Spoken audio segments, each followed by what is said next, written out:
Thank you. That Well, competition is over. okay. Today, Okay. Spanish Grand Prix was the Spanish Grand Prix. Max Verstappen won. He came in first. Perez came in second. And what else? Oh, George Russell Mercedes came in third. Hamilton came in fifth. Now, Wolf insists Hamilton would have raced for the win. Lewis Hamilton had some contact with Kevin Magnussen through the opening sequence of corners. The seven-time world champion had a puncture and had to pit, drop into the back of the grid. Hamilton even asked the team if it's best to retire and save the engine, but Toto Wolff believes Hamilton could have won the Spanish Grand Prix if the guy Maximus did not pinch his tire. So he ended up at the bottom, and then he ended up by the end of the race coming in fifth place. And he probably could have won if that never happened. You asked a question earlier when we were talking, and other people are asking this question: has Lewis Hamilton lost his edge? Has he lost the willingness to compete, or is it just Mercedes not giving him a good car to drive? I think three things are going on here. One, he's going to be 38 in January. As you get older, your age has an impact on reaction time, but your experience compensates for it, as does your increasing ability to engage in technique and demonstrate skill. So it's a balance. Also, as you get older, your common sense sort of takes a change. I used to ski a lot. My ex was a ski instructor up in Aspen. She could ski fast. I could keep up with her when I wanted to, but a lot of times I'd say, wait just a damn minute. If she breaks a leg, I can take care of her, but I got to work. So let me slow my dumb behind down so I don't risk breaking a leg. So these kind of considerations come into play. I'm 7 times world champion. I have all this future opening up in entertainment, business, investment, all sorts of things.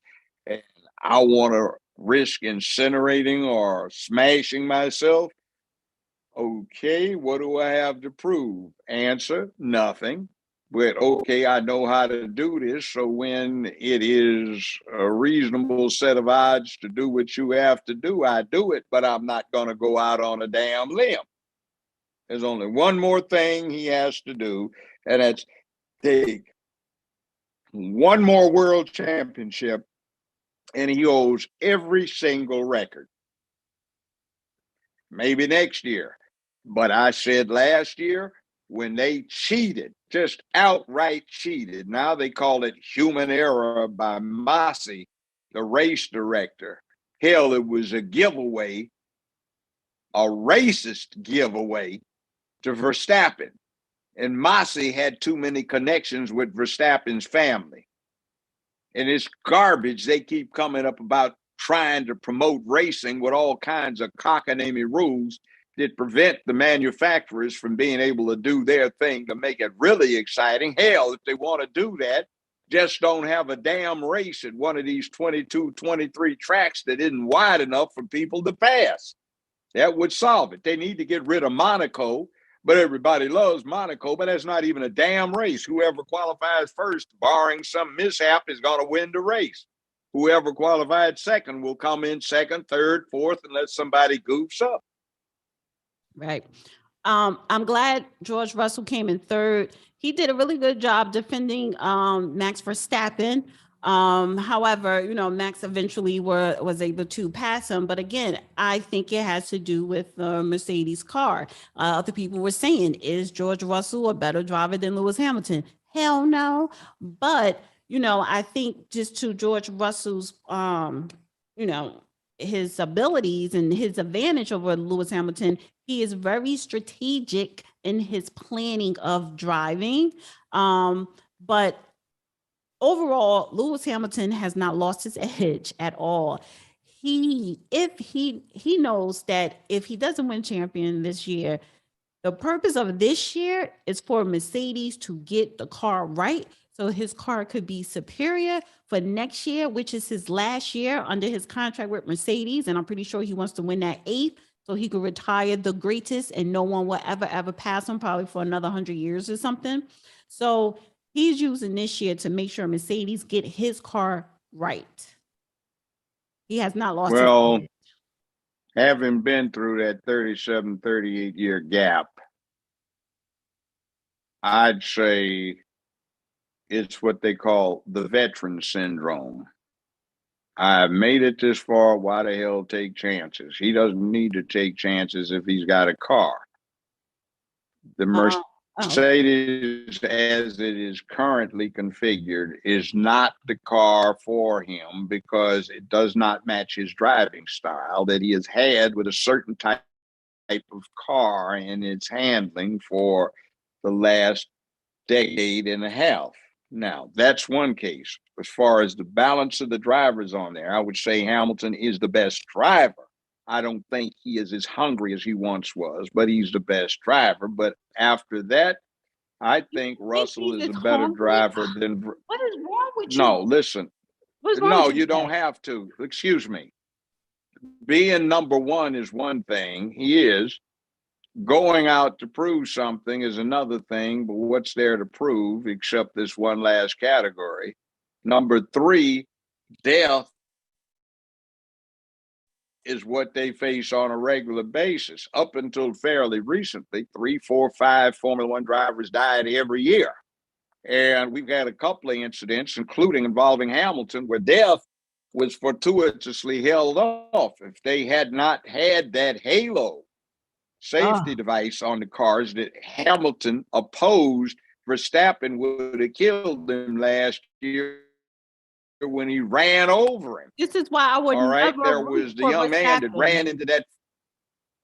Yeah, well, forget Verstappen. What about the guy that lost control last year before last and ran into that rail and the car blew up in flames and he was able to escape, climb out of the damn thing. Called that? No, he didn't. No, he didn't. I'm just saying it doesn't have to be Verstappen. Ayrton Senna, who was Hamilton's hero, nobody caused it. The damn car broke and he got killed. Right. So how many of these drivers have had cars that broke? Every damn one of them out on the track. It's just they're a lot safer now. But 3 years ago, there was a young man in Formula 2 that was supposed to be the up-and-coming Formula One star next year. Somebody suddenly, 2 cars up, had a bad situation. The car immediately in front of him swerved out of the way, and he slammed into the other car and lost both of his legs, amputated on the scene. See, this is what happens. And I think, frankly, Verstappen is going to get either kill himself or kill somebody. So it's a dangerous sport. So when you strap on a car and you go do your job and death can face you at any moment, you have some considerations. This isn't just like I'm going to keep going to my office even though I'm bored. Right. And by the way, Verstappen's either going to kill somebody or get killed or get maimed. I think Russell's a better driver. I think Sainz is a better driver. I think Leclerc is a better driver. And I think Perez is a better driver. Definitely Verstappen Perez just lets it all hang out without giving a damn about the consequences because he's a spoiled, rich brat. He's and the rest of best them behavior so far this year, but that's not going to go he's too got far. a car. He's got a car that he doesn't have to drive over the limit in order to do something with. Right. And that maturation is coming to him. He's 23 years old. 2 more questions before we go. Well, it's not even a question, but just real quickly. Perez, he needs to stop conceding to Verstappen. If you have an opportunity to win. That's the attitude of George Russell. I think he is a better driver than Verstappen, but time and time again, he lets Verstappen go ahead and he plays wingman. It's like, no, you need to start playing to win because the conductors, I don't think to a certain degree don't care unless you're Christian Horner but they don't really care because they want to make sure they love to have both their cars in the top 3 or 1, 2, so that they could win conductors. So it's really up to the drivers to say, hey, I want to start winning some championships here. And I think Perez needs to step up. Well, here's the problem with that. The year before Bottas came on the Mercedes for the first time, Lewis Hamilton's teammate won the world's championship. During that season, they caused each other to crash 2 times, which took both Mercedes cars out of the race. On another one, Hamilton was almost a minute ahead of his teammate when his car broke down with a lap and a half left to go in the race. So here's the other thing in terms of why Perez doesn't do what you're suggesting with Verstappen. I'd love to see him, but he's not high enough on the food chain. They don't pay him what they pay Verstappen. So if he wants to keep that paycheck going, he listens to his boss who says, we pick Verstappen. I get Verstappen is the great white hope. And I hate to say that, but that's what it is. This is our great white hope. And sorry, you're a Mexican. You're not the great white hope. This Dutch boy is the great white hope. So that's who we pay. We sell a lot of Red Bull all around the world, and we want everybody to think they have goddamn wings. And just like they had Stallone play Rocky Balboa, and they got a statue of Rocky Balboa at City Hall in Pittsburgh, Pennsylvania, as the great white hope. Philadelphia is the great white hope. Well, Philadelphia. Yeah. Lewis I said 2 states. Sorry. Anyway. Lewis Hamilton is the Black Hope. So Monaco is coming up next week. He's the only one. It's like he's the GOAT.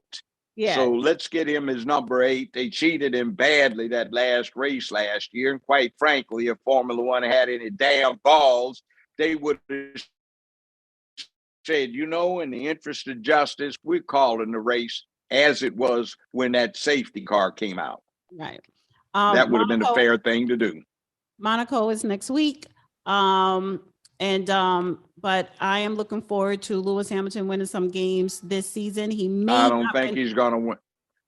I don't think he's going to win next week, but it's a better track for Mercedes because well, they better hurry up and do something about that car because they have an ideal best car out there aerodynamically if it's running on a flat track and it doesn't bounce. However, the things they're doing to compensate for the fact that it stalls as an upside down wing, nobody foresaw, and they don't necessarily have the necessary data to run the computer simulations they need, but they're getting there. Right.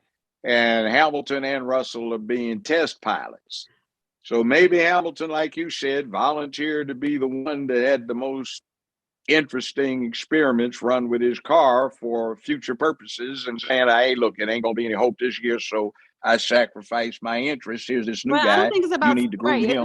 No. I don't think it's about sacrificing. I think he's saying, listen, and he said it before the season started, we have a lot to do with this car. We probably won't be in contention to win, in competition to win competitively until after the 5th race. Well, we're here, and he is being competitive now. So what he's basically, he's I don't think he's saying, well, I'm gonna sacrifice this year. No, he's saying, listen, I'll sit back. But you're going to do your job, the engineers and everybody else on the team, do your job. I'll do my job. And you're going to give me the goddamn best car in the world next year because I'm going to win my 8th, even though it will be his 9th next year. And then I'm going to retire. And then he's going to retire. Maybe. Yeah. But all right. Good show. We'll see you next week. Monaco. But let's say this. There is this thing called happenstance. Magnussen hit Hamilton, caused him to flat. So instead of Hamilton running for first or podium, he's running from last place in the race, which he did pretty good to get where he was. And he turned in 2 fastest. Yeah, but he lost out, remember, in the last couple of laps, Mhm. he got passed and he couldn't The do anything battery. about it. Right. Well, yeah, Again, but going back that's to the car, going back to the the car. car. But that's Two just great the general drivers and you put formula. them in a piece of shit car. Like, come on, it's not his fault, it's not yours fault, it's Mercedes. Get your shit together. All right, Well, we gotta end the show. he compensated and he tried to hold him off, but he couldn't. Yeah, So he let's see did what his happens. That's job. called the Mercedes, do your job. vicissitudes of chance. Great show today, Judge. Well, he signed the contract with them. All right. So let's see what happens. Ciao. Ciao. I'll call you Bye. later. Bye.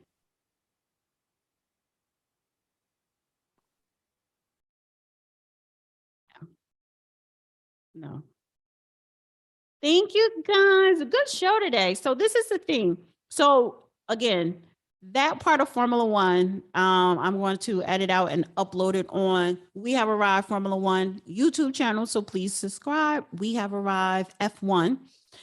It's our Formula One because this is the Formula One season, race car season.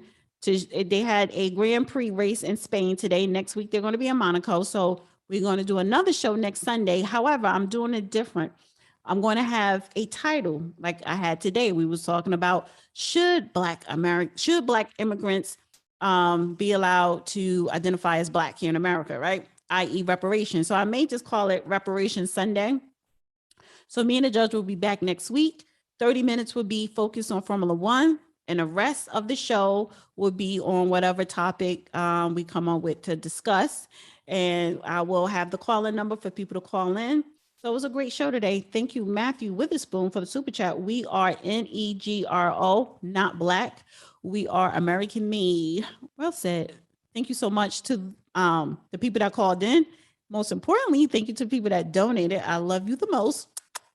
Thank you to everybody in the chat room. And thank you to everybody that's listening. Appreciate you. Please hit that like button. Please subscribe. Please hit the bell button so you get all the notifications. Please share this video on your social media outlets. And I will see you. I'm going over on Ike channel. I'm going to post that in my community section today. So tune in. Go to Ike. I can't pronounce his last name, but it starts with an O. I'm sorry, Ike. I'm about to head over there. And I think Star's going live too. And I will be hopping on his show because it's going to be good, honey. But anyway, guys, thank you so much. Enjoy your Sunday. And I will see you probably going live Monday with me and White Boy Rick. And of course, Man Up Thursdays. Have a wonderful day. Thank you so much. Bye.